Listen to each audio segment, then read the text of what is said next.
예수님에게는 두 개의 꿈이 있었습니다. 첫 번째 꿈은 십자가를 지는 것이었습니다. 예수님의 십자가에 대한 꿈은 죽는 꿈입니다. 마가복음 10장 45절에 인자가 온 것은 섬김을 받으려 함이 아니라 오직 섬기려 하고 자기 목숨을 많은 사람의 대속물로 주려 함이라. 이 세상의 모든 사람은 꿈을 가지고 살아갑니다. 그런데 이 세상에 그 어떤 사람이 꿈을 꾸는데 죽는 꿈을 꾸겠습니까? 대통령이 되겠다, 장관이 되겠다, 재벌이 되겠다, 이 밖에도 모든 사람이 꿈을 가지고 살고 있는데 살려는 꿈을 꾸지 죽으려고 하는 꿈을 사람은 아무도 없습니다. 예수님의 십자가에 대한 꿈은 마태복음에만 3번 나오는데 그 첫 번째가 마태복음 16장 21절의 말씀입니다. 이때로부터 예수 그리스도께서 자기가 예루살렘에 올라가 장로들과 대제사장들과 서기관들에게 많은 고난을 받고 죽임을 당하고 제3일에 살아나야 할 것을 제자들에게 비로소 나타내시니. 두 번째가 마태복음 17장 22절에서 23절에 나오고 세 번째가 마태복음 26장 2절에 이렇게 자기가 십자가를 진다는 죽는 꿈에 대해서 3번 얘기합니다. 한 번도 아니고 3번, 3세번이잖아요. 확실한 거죠. 예수님의 십자가에 대한 꿈은 하나님이 주신 거예요. 어떤 사람은 한여름밤의 꿈처럼 강렬한 꿈을 꾸지만은 곧 사라지는 꿈을 꿉니다. 그런데 어떤 사람은 꿈을 꾸는데 희미하지만은 무덤까지 가지고 가는 꿈을 꿉니다. 예수님의 꿈이 바로 그런 꿈이었어요. 예수님이 가지고 계셨던 두 번째 꿈은 교회에 대한 꿈이었습니다. 어느 날 예수님이 빌립보 가이사랴 지방에 이르러서 제자들에게 묻습니다. 세상 사람들이 나를 누구라 하냐? 그러니까 세례 요한, 엘리야, 예레미야나 선지자 중에 하나입니다. 그때 예수님이 제자들에게 너희는 나를 누구라 하느냐? 그때 시몬 베드로가 주는 그리스도시요 살아계신 하나님의 아들이십니다. 예수님이 얼마나 기뻤는지요. 바요나 시몬아 내가 복이 있도다. 이것을 너에게 알게 한 이는 혈육이 아니라 하늘에 계신 내 아버지다. 너의 이 고백이에 내가 내 교회를 세우겠다. 그런데 그 교회는 음부의 권세가 이기지 못하리라. 예수님은 교회에 대한 비전을 가지고 있었어요. 그리고 사시고 십자가를 지시고 오순절 성령이 임하고 난 이후에 교회는 이 땅에 탄생했습니다. 사도 바울에게도 꿈이 있었습니다. 사도 바울의 첫 번째 꿈은 이방인 선교에 대한 꿈입니다. 여러분 사도행전 9장에 보면은 사울이라는 청년이 나옵니다. 예루살렘에서 230km나 떨어져 있는 다마스커스, 다메섹이라는 곳에 대제사장들이 준 공문을 가지고 예수 믿는 사람들을 잡으려고 이 사울이 길을 가다가 길에서 호련히 빛을 쐬고 쓰러집니다. 그리고 이런 소리가 들립니다. 사울아 사울아 내가 어찌하여 나를 핍박하느냐? 당신은 누구십니까? 나는 내가 박해하는 예수다. 너는 일어나 시내로 들어가라. 내가 행할 것을 너에게 이를 자가 있느니라. 사울이 땅에서 일어나서 눈을 떴는데 볼 수가 없어요. 그래서 주변에 있는 사람들이 그를 데리고 다메섹으로 들어갔는데 사흘 동안 보지도 못하고 먹지도 못하고 마시지도 못했습니다. 그런데 이 다메섹에 아나니아라고 하는 사람이 살았는데 주님이 환상 중에 그에게 나타나서 이렇게 말씀합니다. 너는 일어나 직가라는 거리로 가서 유다의 집에서 기도하고 있는 다섯 사람을 찾으라. 내가 사울에게 아나니아라는 사람이 와서 자기에게 안수하여 다시 보게 되는 것을 보여주었다. 그랬더니 이 아나니아가 무슨 얘기를 하냐면요, 주님, 이 사람은 예루살렘에서 예수 믿는 사람들을요 수없이 해를 끼친 사람이고, 지금 공문을 가지고 다메섹에 여기 온 이유도 우리를 잡으려고 온 사람입니다. 그때 주님이 아나니아에게 이렇게 얘기합니다. 사도행전 9장 15절, 주께서 이르시되 가라, 이 사람은 내 이름을 이방인과 임금들과 이스라엘 자손들에게 전하기 위해 택한 나의 그릇이다. 하나님이 아나니아라고 하는 사람을 통해서 사울이라고 하는 청년에게 준 비전이에요. 사도 바울이 가지고 있었던 두 번째 꿈은 교회를 세우는 것이었습니다. 그는 이방인 선교에 대한 열정을 가지고 가는 곳마다 교회를 세웠습니다. 특별히 사도행전 16장에 보면 그가 무시아를 지나서 비두니아로 해서 동쪽으로 가려고 하는데 성령이 자꾸 막는 거예요. 그래서 막히니까 그가 밀려서 어디까지 갔냐면 남부의 작은 지중해 항구 도시 드로아에 머물러서 밤에 환상을 봅니다. 그리고 그가 어디로 건너가느냐, 지중해를 건너서 마게도냐로 건너가서 유럽의 첫 관문인 빌립보 성에 이르렀는데, 며칠 지나서 안식일이 돼서 기도처를 찾는데 강가로 갔어요. 근데 거기에 여인의 무리들이 있었는데, 바울이 말씀을 전하는데 그 중에 한 여인, 자주장사 루디아가 말씀을 듣고 마음을 열고 자기 집으로 초청해서 온 가족이 세례를 받고, 그 가정이 바로 유럽 최초의 교회인 빌립보 교회입니다.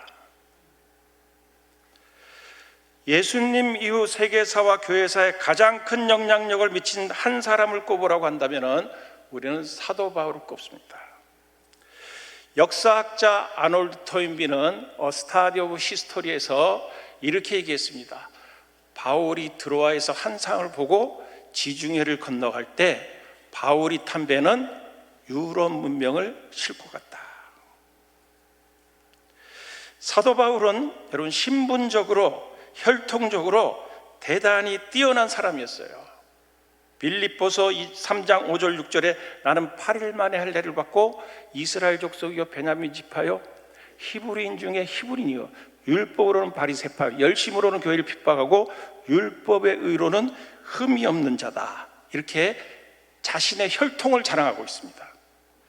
그는 길리기아 다소에서 출생해 가지고요 예루살렘에 유학을 가서 그 시대 최고의 율법학자인 가말리엘의 밑에서 율법을 공부한 사람입니다. 그는 그 시대 장래를 보장받은 사람이었습니다. 로마 시민권도 가지고 있었습니다. 이뿐이 아닙니다. 그는 신학적으로 뛰어난 지성을 가지고 있었던 사람이에요. 그래서 신약 성경 27권 중에서 13권을 썼습니다. 이 얘기는 뭐냐면은 사도 바울만큼 예수님에 대해서 정확히 알고 있었던 사람은 없었다는 거예요. 여러분, 지금까지 존재했던 사람 중에 예수님의 지상명령을 가장 잘 실천한 사람이 누구일까요? 사도 바울입니다. 1차 전도여행, 2차 전도여행, 3차 전도여행. 1차 전도여행은요 2년 동안에 무려 2240km를 다녔습니다. 3차 전도여행은 3년 동안 5000km를 다녔어요. 2차 전도여행 3년 동안 5000km를 다녔고, 3차 전도여행은 5년 동안 5600km를 다녔습니다. 자동차도 없었고 기차도 없었고 비행기도 없었는데 걸어서, 말을 타고, 배 타고 다닌 거리가 이 정도입니다.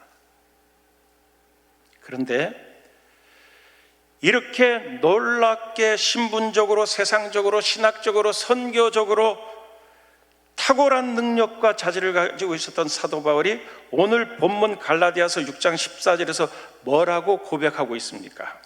그러나 내게는 우리 주 예수 그리스도의 십자가 외에 결코 자랑할 것이 없으니 그리스도로 말미암아 세상이 나를 다해 십자가에 못 박히고 나도 세상을 대하여 그러하니라. 사도 바울은 예수 그리스도의 십자가만을 자랑한다고 선포하고 있습니다. 여러분 잘 생각해 보세요. 우리 늘 자랑합니다. 어떻게 하면 사람은요 자기를 포장해서라도 잘 보이려고 합니다. 그런데 제가 혈통적으로 신학적으로 지상명을 가장 잘 실천한 자랑거리가 그렇게 많은 사도 바울이 다른 자랑은 안 하고 오직 예수 그리스도의 십자가만을 자랑한다고 이렇게 선포하고 있습니다. 빌립보서 3장 7절 9절에 뭐라고 되어 있냐면요, 그러나 무엇이든지 내게 유익하던 것을 내가 그리스도를 위하여 다 해로 여길 뿐더러 또한 모든 것을 해로 여김은 주 예수 그리스도를 아는 지식이 가장 고상하기 때문이라. 내가 그를 위하여 모든 것을 잃어버리고 배설물로 여김은 그리스도를 얻고 그 안에서 발견되려고 합니다. 그렇다면은 사도 바울은 그렇게 자랑거리가 많은데 왜 예수 그리스도의 십자가만을 자랑한다고 했을까? 고린도전서 1장 18절에 십자가의 도가 멸망하는 자에게는 미련한 것이요 구원을 받는 우리에게는 하나님의 능력이 됨이라. 1세기 사람들에게 이 십자가는요 미련한 것의 상징이었습니다. 1세기 사람들에게 십자가는 무시무시한 사형틀이었기 때문에 거리끼는 것이었고 미련한 것이었고 어리석은 것이었습니다. 고린도전서 1장 22절 24절에 유대인은 표적을 구하고 헬라인은 지혜를 찾으나 우리는 십자가에 못 박힌 그리스도를 전하니 유대인에게는 거리끼는 것이요 이방인에게는 미련한 것이로되 오직 부르심을 받은 자들에게는 유대인이나 헬라인이나 그리스도는 하나님의 능력이요 하나님의 지혜니라. 사도 바울은 예수 그리스도의 십자가 속에 들어있는 놀라운 비밀을 알고 있었어요.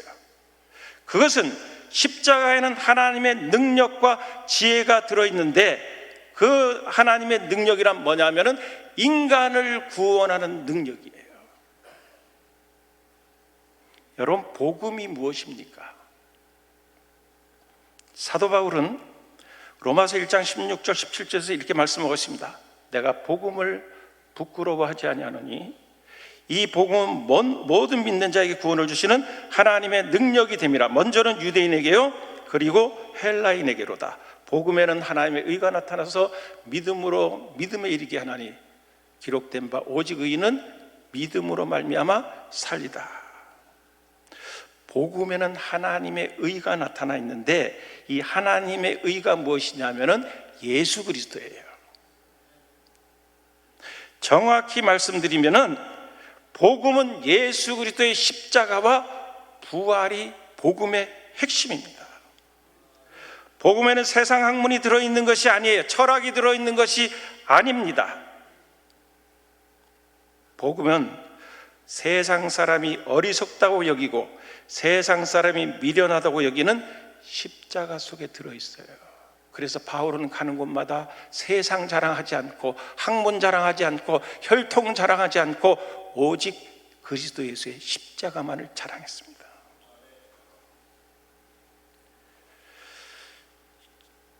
여러분, 오늘 한국 교회가 영향력을 잃어버린 이유가 무엇일까요? 예수 그리스도의 십자가를 잃어버렸기 때문입니다.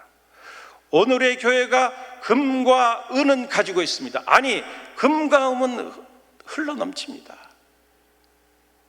그런데 예수 그리스도의 십자가를 상실했기 때문에 세상에 더 이상 영향력을 발휘할 수 없게 된 것입니다. 사랑하는 성도 여러분, 십자가로 돌아가야 합니다. 왜냐하면 예수 그리스도의 십자가에만 하나님의 의가 들어있습니다.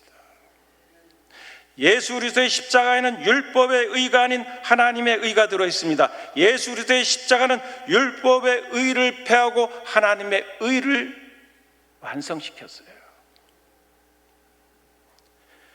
예수 그리스도의 십자가는 율법의 요구를 100% 만족시켰습니다. 여러분, 예수 그리스도의 십자가가 왜 이렇게 중요할까요? 예수님의 부활은 십자가를 거쳐야만 부활이 있습니다. 여러분, 십자가 없는 부활은요, 가짜예요. 십자가 없는 축복은 다 거짓이에요. 그러기에 우리는 십자가만을 자랑해야 됩니다. 그런데 십자가는 내가 죽는 것입니다. 우리는요, 죽으라 그러면요, 졸도는 하죠. 진짜 죽기가 쉽지가 않습니다. 십자가는 내가 그리스도와 함께 죽는 곳이 바로 예수 그리스도의 십자가예요. 갈라디아서 2장 10절, 내가 그리스도와 함께 십자가에 못 박혔나니 그런즉 이제는 내가 사는 것이 아니요 오직 내 안에 그리스도께서 사신 것이라. 이제 내가 육체 가운데 사는 것은 나를 사랑하사 나를 위하여 자기 몸을 버리신 하나님의 아들을 믿는 믿음 안에서 사는 것이다. 여러분, 인생의 주어는 내가 아니에요. 인생의 주어는 하나님이에요. 우리 인생의 주어가 하나님이 되려면 어떻게 해야 되느냐? 내가 예수님과 함께 십자가에서 죽고 믿음으로 살아야 된다는 거예요. 예수 그리스도의 십자가에는 하나님의 놀라운 능력이 들어있는데 그 능력이 나의 능력이 되려면은 내가 그리스도와 함께 십자가에 못 박혀야 됩니다. 내가 못 박혀야 되는데 우리는 저 사람이 못 박혀야 된다고 손가락질합니다. 남편은 아내가, 아내는 남편이, 부모는 자식이, 자식은 부모가 못 박혀야 된다고 얘기합니다. 근데 성경은 분명하게 내가 못 박혀야 돼요. 여기서 내가 죽어야 한다는 말은 자살하라는 말이 아니에요. 나의 자아가 못 박혀야 된다는 거예요. 그리고 세상이 못 박혀야 된다는 거예요. 그것이 오늘 본문의 말씀이에요. 갈라디아서 2장 20절에서는 나의 자아가 못 박혀야 되고 갈라디아서 6장 14절에서는 세상이 못 박혀야 되는 거예요. 신약 성경에 나타나 있는 세상이라는 말은 두 가지 단어가 있는데 하나는 코스모스입니다. 코스모스. 하나는 아이온이란 말이에요. 오늘 우리 2부 예배 때 김준호 목사님이 로마서 12장 1절 2절을 얘기했잖아요. 그러므로 형제들아 내가 하나님의 모든 자비하심으로 너희를 권하노니 너희 몸을 하나님이 기뻐하시는 거룩한 산 제사로 제물로 드리라. 이는 너희의 드릴 영적 예배니라. 너희는 이 세대를 본받지 말고 할 때 이 세대가 바로 아이온이란 뜻이에요. 성경은 세상, 세대 이렇게 이 세상을 번역하고 있어요.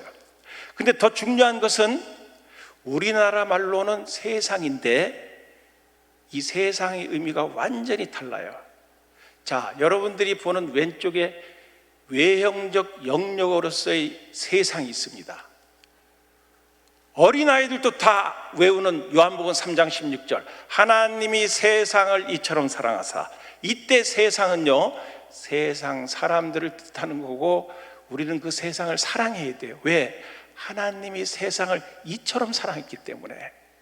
그런데 자, 오른쪽에 있는 내면적 정신으로서의 세상이 있어요. 요한일서 2장 15절에서 17절에 이 세상이나 세상에 있는 것들을 사랑하지 말라. 누구든지 세상을 사랑하면 아버지의 사랑이 그 안에 있지 아니하니 이는 세상에 있는 모든 것이 육신의 정욕과 안목의 정욕과 이생의 자랑이니 다 아버지께로부터 온 것이 아니요 세상으로부터 온 것이다. 자, 똑같은 한국말인데 요한복음 3장 16절에서는 세상을 사랑하라 그랬고 여기서는 세상을 사랑하지 말라 그랬어요. 여러분, 세상을 사랑하지 말라고 할 때 이 세상 정신은 세 가지인데 육신의 정욕, 안목의 정욕, 이생의 자랑입니다. 육신은 피지컬 바디라 그래서 이 육체를 뜻하는 것이 아니고 이 오늘 본문의 육신은요 죄된 실존으로서 하나님을 거스르는 인간의 실존을 얘기하는 거예요. 정욕도 남녀 간의 성적 욕망을 나타내는 것이 아니라 하나님을 떠나 자기 멋대로 행하려는 죄인의 욕망을 뜻하는 거예요. 자, 안목의 정욕은요, 우리 인류 최초의 조상이 왜 범죄했습니까? 보암직도 하고 먹음직도 하고. 그리고 사단이 뭐라 그랬어요? 네가 이것을 먹는 날에는 넌 눈이 밝아질 거다. 여러분, 현대인들이 스마트폰을 켜고 사는데 우리 전부 안목의 정욕에 노출돼서 살고 있습니다. 굉장히 안목의 정욕은 무서운 거예요. 여러분, 성숙한 신앙인은요, 로마서 12장 2절처럼 이 세대를 분별할 줄 아는 사람이 지혜로운 사람이에요. 이 생의 자랑은요, 나에게 있는 것, 나에게 있는 물질, 재능, 심지어는 구원, 은사, 나에게 있는 모든 것이 하나님으로부터 왔는데 자기가 잘난 것처럼, 그래서 성취한 것처럼 착각하는 것, 이것이 다 이생의 자랑이에요. 여러분, 우리가 매일 살면서 이생의 자랑에 얼마나 빠져 살고 있습니까? 중요한 것은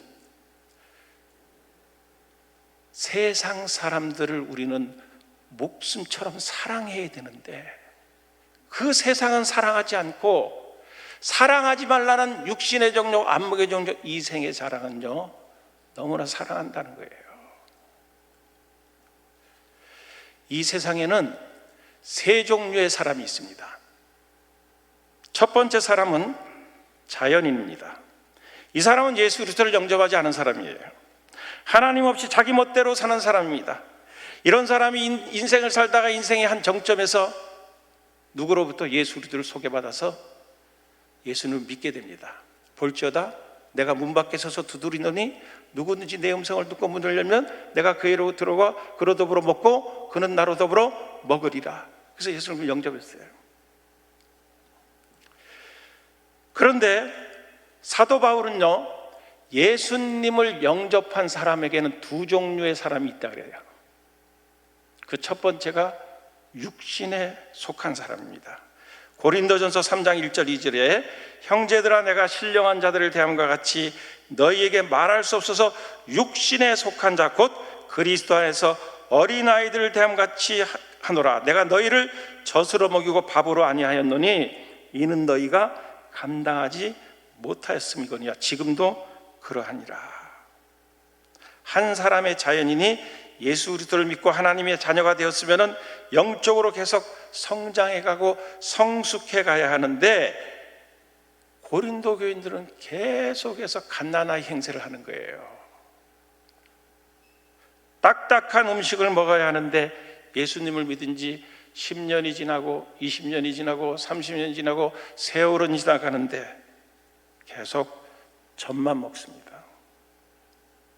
오늘 교회 안에 어린 신자들이 얼마나 많은지 모릅니다. 사도 바울이 고린도전서 3장 3절에서 계속해서 뭐라고 말씀하고 있습니까? 너희는 아직도 육신에 속한 자로다. 너희 가운데 시기와 분쟁이 있으니 어찌 육신에 속하여 사람을 따라 행함이 아니리요. 교회 안에 시기와 분쟁이 있는 이유는 어린아이 신자들이 많기 때문이에요. 그럼 이 어린아이 신자에서 벗어날 수 있는 길이 무엇이냐면은 영적으로 아이를 낳아야 됩니다. 저도 딸 둘 키워가지고 10일을 보냈어요. 아이를 지금 낳을 수는 없습니다. 근데 낳는 방법이 있어요. 영적으로 1대1을 하면 돼요. 1대1을 해서 계속 영적인 자녀를 낳는 거예요. 여러분, 양육을 해보지 않은 사람은요, 영적으로 아비 노릇을 하지 않은 사람은 하나님 마음을 100%는 얘기하면 뭐하지만 거의 몰라요. 영적으로 양육을 해보세요. 육적으로도 마찬가지죠. 말 안 들을 때 있고 젖달라고 울 때도 있고. 여러분, 교회의 체질을 바꿔야 돼요. 전도를 해서 교회에 데려오는 것이 끝이 아니에요. 요즘 교회, 우리 한국교회 시스템은 어떻게 되어 있냐면은 전도해서 데려온 목회자들이 양육해 주기를 다 이렇게 위탁해. 갓난아이들을 다 위탁하는 거예요. 목회자들한테 키워주세요. 여러분, 성숙한 교회는요, 자기가 전도한 사람을요, 자기가 양육해야 돼요. 예수님을 영접한 사람 중에 두 번째 부류에 속한 사람이 있는데 바로 영에 속한 사람입니다. 이 영에 속한 사람들의 특징은 자기 인생의 주인이 자기가 아니라 예수 그리스도의 주권을 인정하는 사람이에요. 여러분, 예수 그리스도는 구원받은 사람에게 두 가지 의미가 있는데, 하나는 Savior, 구세주라고 하는 뜻이고요, 하나는 Lord, 주님이라는 뜻이에요. 우리는 예수님을요 구세주로만 계속 여깁니다. 죄짓고 회개하고 죄짓고 회개하고. 그런데 사도 바울은 로마서 시작하는 1장 1절에 뭐라 그랬냐? 예수 그리스도의 종 바울은, 빌립보서 1장 1절에 그리스도 예수의 종 바울과 디모데는. 바울은요 자기 인생의 주도권을 예수님께 맡기고 산 사람입니다. 왜 우리 인생의 주도권을 예수님에게 맡겨야 할까요? 그분은 우리를 지으신 분이십니다. 만물의 주인이 되시고 교회의 머리가 되시고 모든 권세 위에 뛰어난 분이십니다. 모든 사람의 주가 되시고 산자와 죽은 자의 주가 되시기 때문이에요. 그분이 저와 여러분의 모든 삶에 대한 주도권을 가지고 계심을 인정하고 그분께 여러분의 인생을 맡겨야 돼요. 여러분, 1:1 사역의 목적이 뭐예요? 1:1 사역의 목적은 예수 그리스도가 다스리는 삶을 살고자 하는 거예요. 여러분, 만약에 이것을 모르고 1:1 사역하면요 1:1 사역은 또 하나의 지식으로 머리만 커져가는 크리스찬이 됩니다. 만약 여러분이 1:1 사역을 통해서 예수 그리스도가 다스리는 삶으로 여러분의 삶이 바뀐다고 한다면 여러분의 인생의 차원은 달라지는 거예요. 사도 바울은 회심하기 전에는 사울이었습니다. 사울이라고 하는 말은 히브리어 샤알이라고 하는 말에서 나왔어요. 이 샤알이라고 하는 이 동사는요 요청하다, 요구하다라는 뜻입니다. 여러분, 사울은 유태교 신자예요. 하나님을 믿은 사람이에요. 그가 단지 예수님의 인성을 부인한 거예요. 하나님이 인간의 몸으로 온 예수 그리스도를 인정하지 않았어요. 그는 하나님을 믿은 사람입니다. 그런데 사울은 하나님을 어떻게 믿었느냐? 맨날 달라고 요청하고 요구하고 떼쓰는 그런 하나님, 자기가 필요할 때만 부르는 요술방망이. 여러분, 바울이라고 하는 말의 헬라어는 파울로스인데, 이 파울로스라고 하는 말은 파우오라고 하는 동사에서 유래되었어요.